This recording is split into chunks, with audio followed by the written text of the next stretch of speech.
Inés, una pastorcita, llevó a sus ovejas a apacentar, cuando vio que bajaba del monte una hermosísima señora, la cual después de una breve plática le dijo: «Yo soy la Virgen María, Madre de Jesús, y quiero habitar aquí, en este pueblo para siempre. Pero son tantos los pecados con que ofenden a mi querido hijo, que han demorado el cumplimiento de mi deseo.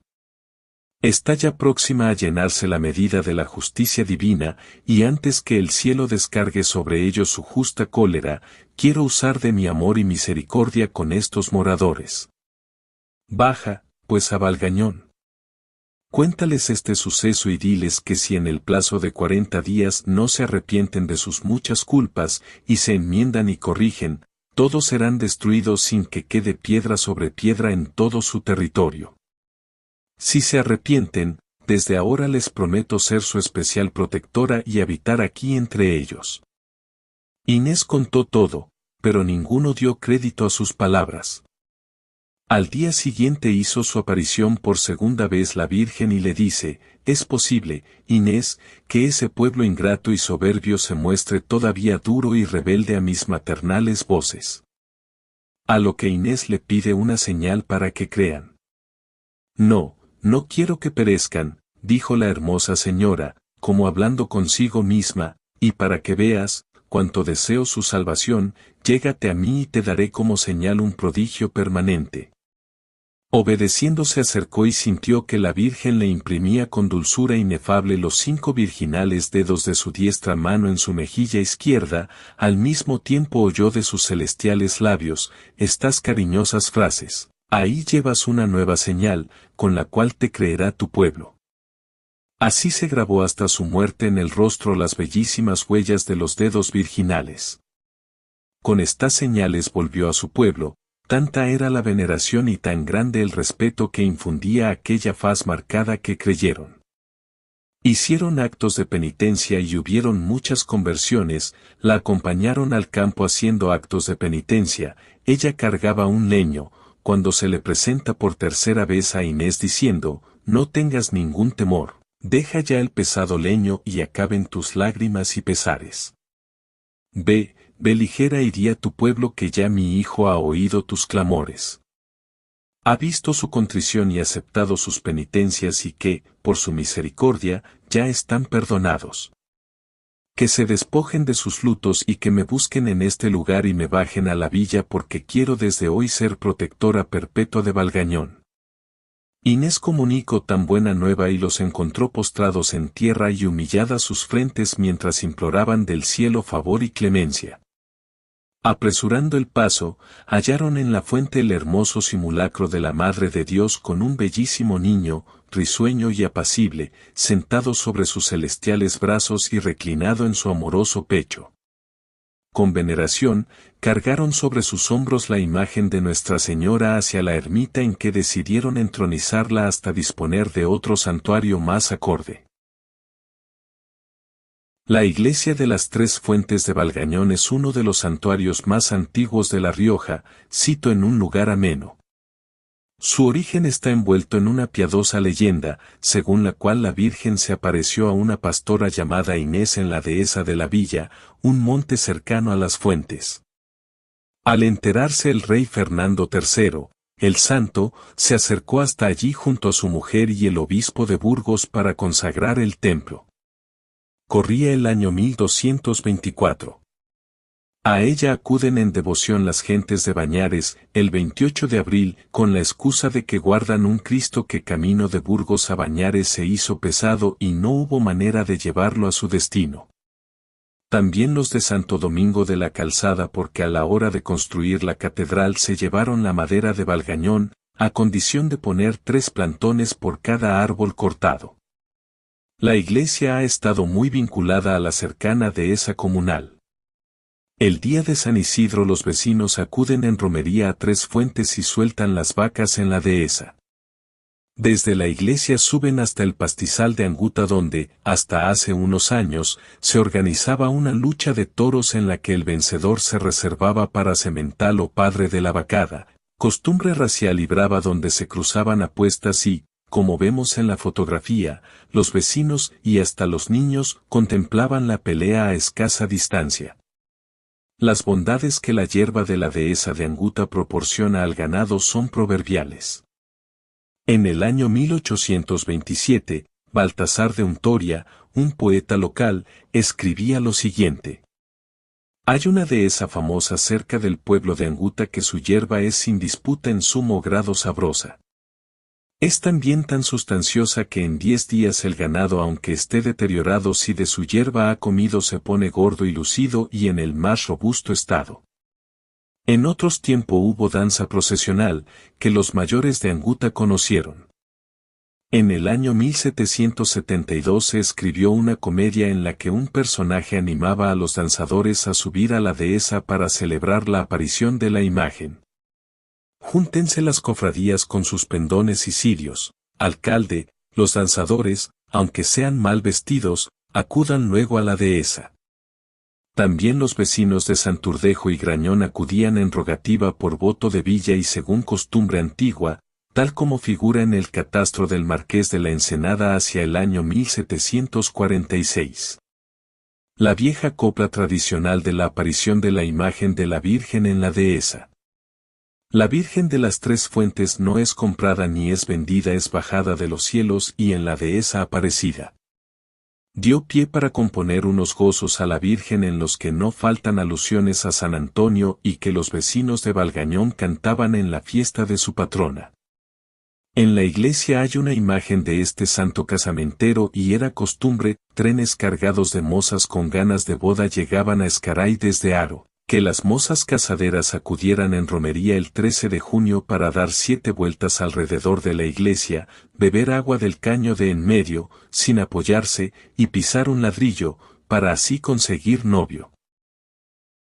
La iglesia de Tres Fuentes en Valgañón, una joya que suena a agua. El templo consagrado en el año 1224 abre sus puertas al público los lunes, miércoles y sábados de agosto a cambio de un donativo de €1, que se destina a obras de mantenimiento. Joaquín Borriño cuida con mimo los parterres de flores situados junto a la iglesia de Nuestra Señora de Tres Fuentes. Predominan las dalias, que dan color a un rincón de La Rioja muy verde, siempre tranquilo, casi idílico.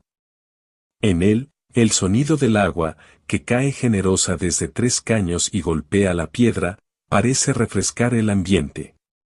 También contribuyen a ello los centenarios castaños de Indias que tanta sombra han dado a días de asueto y romería. Joaquín Borriño cuida con mimo los parterres de flores situados junto a la iglesia de Nuestra Señora de Tres Fuentes. Predominan las dalias, que dan color a un rincón de La Rioja muy verde, siempre tranquilo, casi idílico. En él, el sonido del agua, que cae generosa desde 3 caños y golpea la piedra, parece refrescar el ambiente. También contribuyen a ello los centenarios castaños de Indias que tanta sombra han dado a días de asueto y romería. La iglesia de Nuestra Señora de Tres Fuentes asienta sus orígenes sobre la historia y la leyenda que habla de apariciones de la Virgen a una pastorcita, de nombre Inés, y la visita al lugar del rey Fernando III el Santo, junto con su madre Berenguela de Castilla y el obispo de Burgos, que consagró la iglesia en el año 1224, como atestigua una inscripción en uno de sus muros. Antaño, las mozas casaderas acudían en romería al templo, que alberga un retablo dedicado al casamentero San Antonio de Padua el 13 de junio para buscar novio. Cuentan que había que dar 7 vueltas alrededor de la iglesia, beber agua del caño de en medio sin apoyarse y pisar el ladrillo número 13, en realidad una de las tumbas que llenan el interior del templo. Los vecinos de Bañares acuden cada año en romería a ver, su Cristo, que se quedó allí por decisión divina. Pero mejor visitar la iglesia, que se lo cuente Joaquín y, ya de paso, ayudar a su mantenimiento. Al fin y al cabo, el patrimonio y la historia es un bien común, cosa de todos. La Virgen de la Revelación, también llamada Virgen de las Tres Fuentes por el lugar donde habría aparecido, es el nombre con el que se venera a la Virgen María según el testimonio de Bruno Cornacciola, quien afirmó haber presenciado varias apariciones marianas a partir del 12 de abril de 1947 en Roma, en el lugar denominado de las Tres Fuentes. 1. Aunque las apariciones no han sido reconocidas oficialmente por la Iglesia Católica, en 1956 el Papa Pío XII permitió la construcción de una capilla para el culto en Tres Fuentes y confió su custodia a los franciscanos conventuales menores para el servicio religioso. En 1997 el Papa Juan Pablo II aprobó el nombre del lugar como Santa María del Terzo Milenio alle Tre Fontane, Santa María del Tercer Milenio en las Tres Fuentes. La hermosa historia de la Virgen de la Revelación. La Virgen de la Revelación es el nombre con el que, de acuerdo con los informes del vidente Bruno Cornacciola, se denomina a la Virgen que se apareció el 12 de abril de 1947 en el lugar llamado Las Tres Fuentes en Roma. No reconocidas por la Iglesia. Las apariciones no han sido reconocidos oficialmente por la Iglesia Católica, pero en 1956 el Papa Pío XII permitió construir en el lugar de las apariciones una capilla para el culto, confiando la custodia a los Franciscani Minori Conventuali, para el servicio religioso. En 1997 el Papa Juan Pablo II aprobó la designación del lugar como Santa María del Tercer Milenio en Tres Fuentes. Bruno Cornacciola, Roma, 1913 a 2001, después de casarse, participó en la Guerra Civil Española como voluntario entre las filas republicanas. Bajo la influencia de un luterano militar alemán, se convirtió en un anticatólico. El 12 de abril de 1947 se encontraba, con sus 3 hijos, en el lugar de Tre Fontane, llamado así porque, según cuenta la tradición, la cabeza del apóstol San Pablo rebotó 3 veces después de su decapitación, dando lugar a las Tres Fuentes. De acuerdo con la historia de Cornacciola, estaba con sus hijos en el lugar de las Tres Fuentes preparando un informe para ser leído en una conferencia, en la que defendía que la virginidad de la Virgen María y su asunción eran hechos falsos.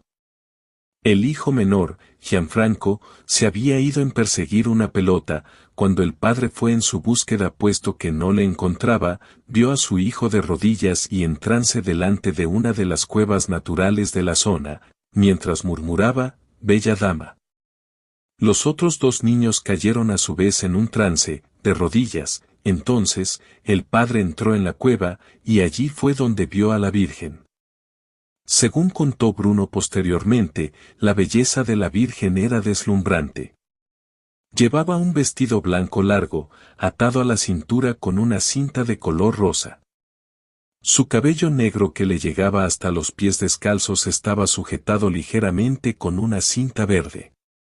Toda la cueva olía a pétalos de rosas y jazmín. También dijo que estaba sosteniendo contra su pecho una Biblia, que simbólicamente representa la fuente de revelación.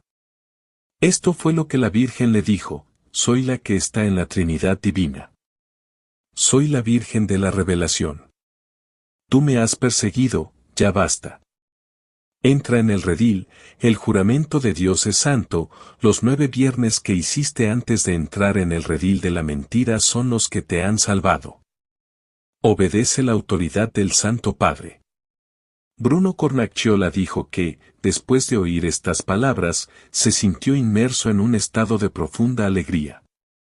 Antes de despedirse, la Virgen de la Revelación habría dejado una marca, de modo que el hombre no tenía ninguna duda sobre el origen divino de su visión. Tras su conversión, Bruno Cornacciola fue recibido de nuevo en la comunidad católica. Hubo otras 3 apariciones, el 6, el 23 y el 30 de mayo. A raíz de las apariciones escribió un texto en el que describía su conversión. Hoy en día se muestra en la entrada de la cueva desde el 8 de septiembre de 1948. Desde entonces, el lugar se convirtió en un destino de peregrinación. Cornacchiola conoció al Papa Pío XII el 9 de diciembre de 1949 y le confesó que 10 años antes, al regresar de la Guerra Civil Española, había planeado matarlo. Después de este episodio fue esculpida una estatua de María, de acuerdo con las indicaciones del vidente, y fue colocada en la cueva. Según cuenta la tradición, cerca de la estatua, se han producido curaciones y grandes conversiones. El 12 de abril de 1980, en el 33º aniversario de la supuesta aparición, 3.000 personas afirmaron haber sido testigos de un gran destello de luz que surgía desde la imagen de la Virgen. El fenómeno se repitió 2 años más tarde. En esta ocasión, Bruno Cornacchiola afirmó haber recibido un mensaje donde la Virgen María, quien le pidió que construyera una capilla en el lugar de la aparición. El mensaje espiritual de la Virgen de la Revelación inspiró la creación de la Asociación Sagrado, fundada por Bruno Cornacchiola. Un día de primavera, en el cual la vida parecía adaptarse después de los horrores de la guerra. En la estación ostiense Bruno Cornacchiola, 1913 a 2001, quien era trabajador del servicio del tranvía del Estado, romano de 34 años, junto a sus hijos, Isola de 10 años. Carlo de 7 años y Gianfranco de 4 años, al haber perdido el tren con destino a Lido Ostia, decide dirigirse hacia la calle Laurentina, en la zona conocida como Las Tres Fuentes, lugar famoso por el martirio de San Pablo y por el chocolate elaborado por los monjes trapistas. Bruno busca un lugar tranquilo para preparar el discurso que tendría que pronunciar el día siguiente sobre el tema, María no fue siempre virgen e inmaculada. Era la ocasión para llegar a ser pastor adventista y recuperar con ello su pasado marcado por la miseria e ignorancia, incluso religiosa. Bruno Cornacchiola se había convertido en un obstinado enemigo de la Iglesia Católica durante la Guerra Civil en España, 1936 a 1939, donde fue convencido por un militar alemán luterano a aceptar el protestantismo. Cegado por el odio, en la ciudad de Toledo, España, compra un puñal para matar al Papa. De regreso a su casa, le impone a su esposa Yolanda de seguirlo en el protestantismo. Ella acepta después de haber intentado disuadirlo pidiéndole como última esperanza la práctica de los 9 primeros viernes al Sagrado Corazón de Jesús.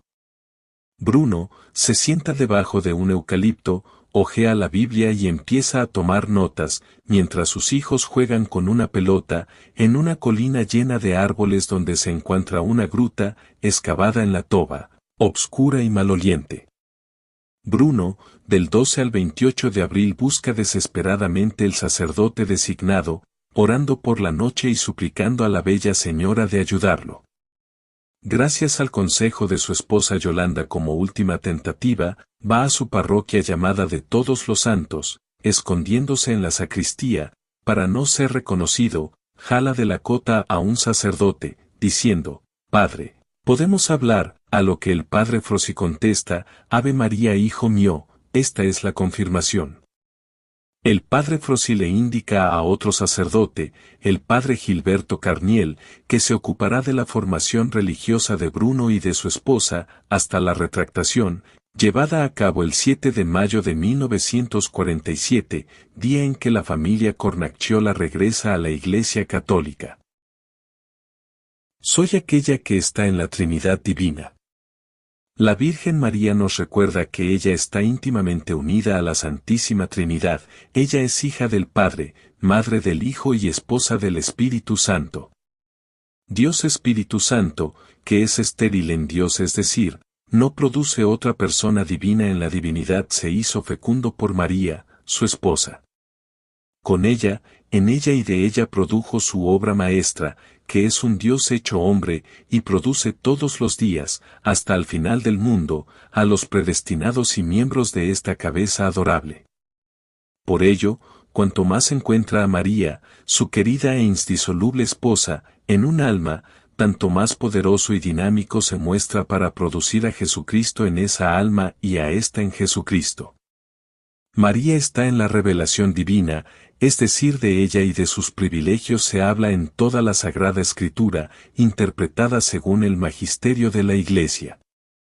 Sin el magisterio de la Iglesia, en efecto, se corre el riesgo de dar una interpretación subjetivista de la palabra de Dios y de utilizarla para el propio uso y consumo, para avalar las propias ideas, justo como quiso hacer Bruno Cornacchiola.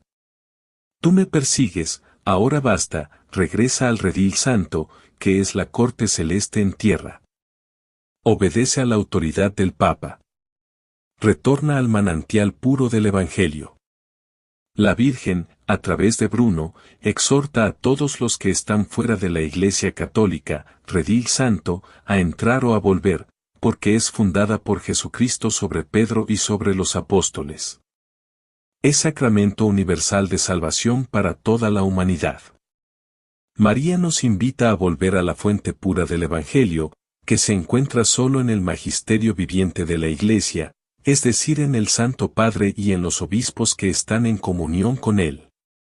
La verdadera Iglesia de mi Hijo está fundada sobre los tres blancos amores, la Eucaristía, la Inmaculada y el San Padre. Son los puntos característicos de la fe católica. Forman parte del tesoro de la Iglesia. Ella desea que particularmente se les vuelva a proclamar, que sean conocidos y vividos por todos con empeño constante, porque esta verdad de salvación, desde siempre combatida en el mundo, lo será de más en el futuro. He aquí la verdadera Iglesia, dice Bruno, la Iglesia que vive de Jesús Eucaristía, que reconoce en María Inmaculada a la Madre Amadísima, que obedece y defiende la santidad del Padre. Amemos al Papa, concluye, y vivamos esta unidad de amor y obediencia con Pedro. Quien no quiere vivirla se opone a la voluntad de Cristo que quiere que los suyos sean perfectos en la unidad. La esposa de Bruno, Yolanda, continuamente maltratada porque no quiso dejar la Iglesia Católica y aceptar el protestantismo, pide, como última esperanza, al marido, el practicar la devoción de los 9 primeros viernes del mes. Ella espera y pide la conversión de Bruno, quien acepta tal petición y recibe por 9 veces, sin previa confesión, cada primer viernes del mes, la Eucaristía.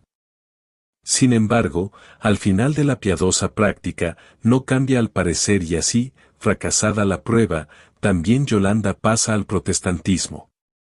Pero Dios mantiene la promesa a la piadosa práctica de los 9 primeros viernes del mes, confiada a Santa Margarita María Alacoque, y la Virgen de la Revelación se lo confirma a Bruno en la aparición diciendo, los 9 primeros viernes al Sagrado Corazón, que son una promesa divina, te han salvado. La Virgen de la Revelación ha anticipado la definición del dogma de la Asunción, que sería proclamado por el Papa Pío XII, el 1 de noviembre de 1950.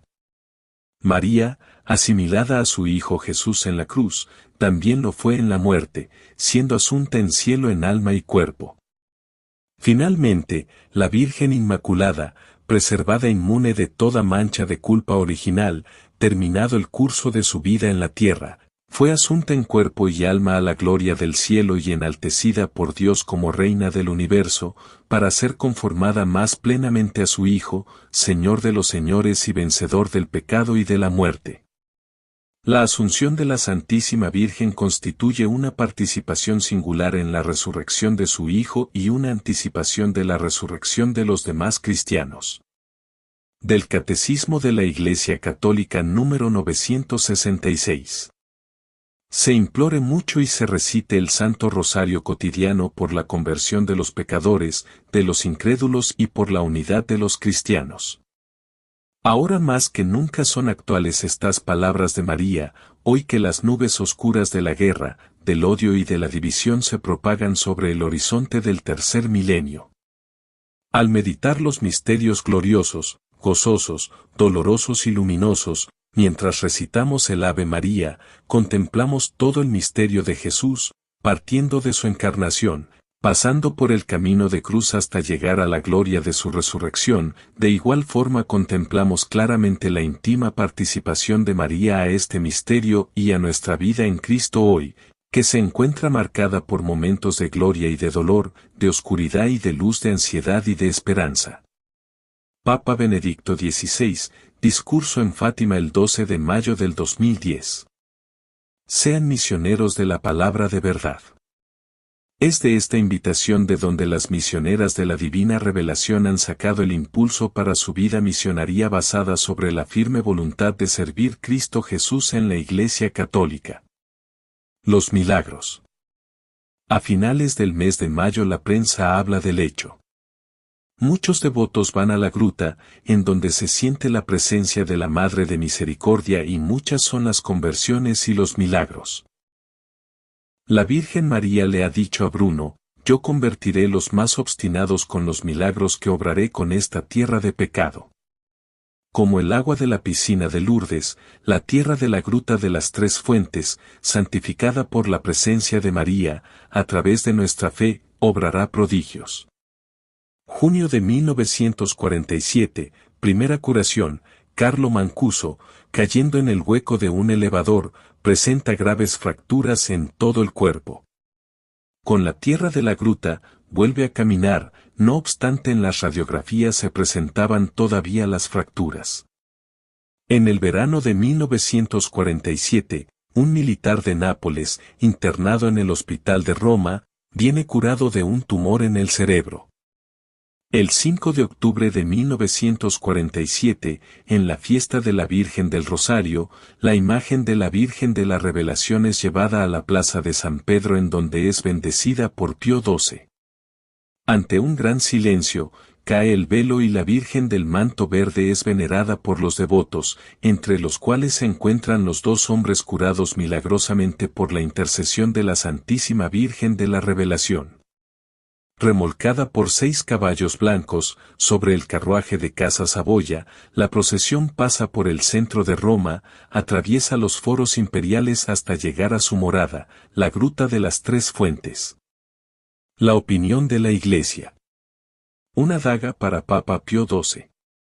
El 9 de diciembre de 1949, al final del Santo Rosario, recitado por trabajadores del tren romano en la capilla privada del Papa Pío XII, este pregunta: ¿alguno de ustedes quiere hablar conmigo?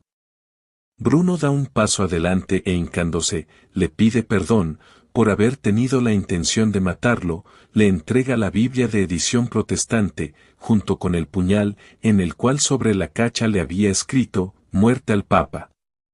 El Papa le responde con un gesto sonriente: querido hijo, haciendo eso, no habrías hecho otra cosa que dar un nuevo mártir y un nuevo Papa a la Iglesia. Una confirmación para la Iglesia. El 1 de mayo de 1946 el venerable Pío XII en la carta de Ipara e Virginis Mariae invita a los obispos y al pueblo de Dios a elevar insistentes oraciones a Dios para que se dignase mostrar claramente los designios de su siempre adorable benignidad acerca de la posibilidad de definir como dogma de fe la asunción corpórea de la Beata Virgen María.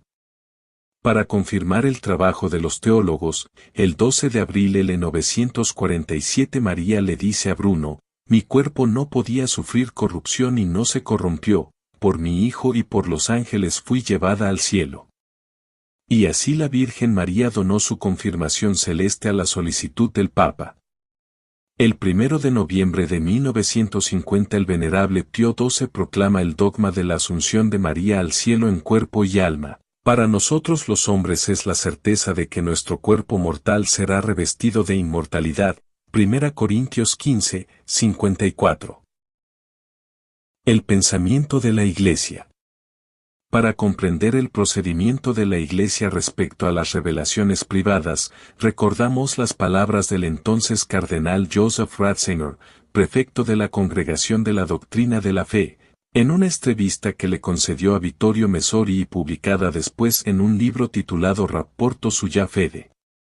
De esta manera se expresa el cardenal: ninguna aparición es indispensable a la fe, la revelación ha terminado plenamente con Jesucristo.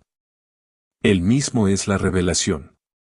Pero no podemos impedirle ciertamente a Dios de hablar a este nuestro tiempo, por medio de personas simples y también a través de señales extraordinarias que denuncien la insuficiencia de las culturas que nos dominan, enmascaradas de racionalismo y positivismo. Las apariciones que la Iglesia ha aprobado oficialmente tienen un puesto preciso en el desarrollo de la vida de la Iglesia en el último siglo. Enseñan, además, que la revelación, incluso siendo única, concluida y pues no superable, no es cosa muerta, está viva, es vital. Del resto, una de las signos de nuestro tiempo es que las manifestaciones de apariciones marianas se están multiplicando en el mundo. Continúa el cardenal Ratzinger, uno de nuestros criterios es separar el aspecto de las antiguas peregrinaciones de la cristianidad se dirigían a lugares que a propósito de nuestro espíritu de críticos modernistas, serían de alguna manera dubiosos respecto a veracidad científica y a la tradición a la que está legada. Esto no impide que aquellas peregrinaciones fueran fructuosas, benéficas, e importantes para la vida del pueblo cristiano. El problema es aquel de la valoración de la vitalidad y la ortodoxia de la vida religiosa que se desarrolla alrededor de aquellos lugares. A confirmación de este es reconducido que los monseñores de la curia romana le preguntaron al Papa Pío XII que debían de decidir acerca de los hechos de las tres fuentes. El San Padre contestó, ¿pero qué debemos decidir? ¿No se hace bien? ¿No se ruega? ¿No hay arrepentimientos? ¿No se solucionan matrimonios? Ahora entonces dejamos que la Virgen haga lo que nosotros no sabemos hacer. Es importante subrayar que respecto a las apariciones, llamadas revelaciones privadas, tiene que pronunciarse de derecho al obispo diocesano que, en la diócesis de Roma, es el San Padre. Ahora el Papa, como fácilmente se comprende, no puede empeñar la autoridad del propio magisterio acerca de revelaciones privadas. A menos que no delegue. Al respecto ya tenemos un precedente con referencia a la aparición de la Virgen María a Alponce Ratisbona en la iglesia de San Andrés. El Vicariato de Roma la aprobó en el 1842. Recordemos entonces los pasos hechos por el Vicario de Roma, según la historia de la Virgen de la Revelación a las Tres Fuentes. El 5 de octubre de 1947 la imagen de la Virgen es bendecida por Papa Pío XII en la plaza de San Pedro y de ahí fue transportada hasta las Tres Fuentes. En el 1956 el Vicariato de Roma confía la custodia de la gruta a los frailes menores conventuales a quienes ya había sido confiada en 1955 la parroquia de los San Pedro y San Pablo área territorial de pertenencia a la gruta. En el 1982 se constituye un comité, con sede al Vicariato de Roma, para la recolección de fondos finalizada a la construcción de un santuario. Se nombra como presidente del comité Mons Pietro Blancos. Como primer paso será edificado un altar en la capilla enfrente a la gruta para la celebración de la Santa Misa. El 12 de abril de 1987, con ocasión del 40 aniversario de la aparición, el cardenal vicario Ugo Poletti visita la gruta y preside la solemne concelebración. En el 1993 el Vicariato de Roma compra a la entidad de Eure el terreno donde es situada la gruta para la construcción de un futuro santuario. En el 1997 con ocasión del 50 aniversario, la celebración viene presidida por el viceadministrador Su Excelencia Mons Cesare Nosiglia. En el 1997 el Santo Padre Juan Pablo II ha aprobado la denominación del lugar como Santa María del Tercer Milenio a las Tres Fuentes.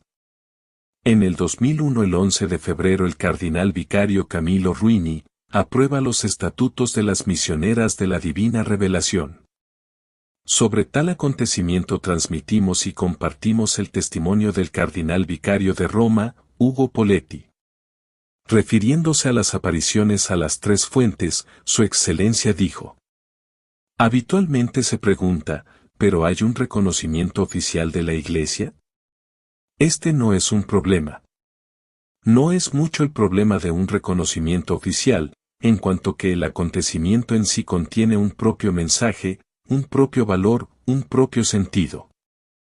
Siendo así Dios se complace, el cardenal vicario continuó, muchas veces directamente o por medio de su madre, de abrir lugares de encuentros, en donde la humanidad marcada por el sufrimiento se puede encontrar con Él y con su amor. Este es uno de esos lugares. Se abre pues un manantial de gracia a las tres fuentes en la gruta de la aparición. Esto es importante. Estoy contento de decir estas cosas y con esto dar gracias a Dios por la bondad de haberse aparecido aquí, a la entrada de Roma, en un lugar rodeado de mundanidad, y ha querido abrir una manantial de sus gracias, de su amor, honrando y glorificando a su madre. Estoy contento de hacer este testimonio y deseo que muchos reflexionen y busquen a Dios, no en el clamor, sino en el amor, en la bondad, en su misericordia, siempre por medio de María, a la cual el Señor Dios, en Jesús el Divino Salvador, le confió la tarea de abrir la revelación a los ojos cerrados de tantos hombres que no quieren creer. Es este el valor y el significado del santuario de las tres fuentes, de la Virgen de la Revelación.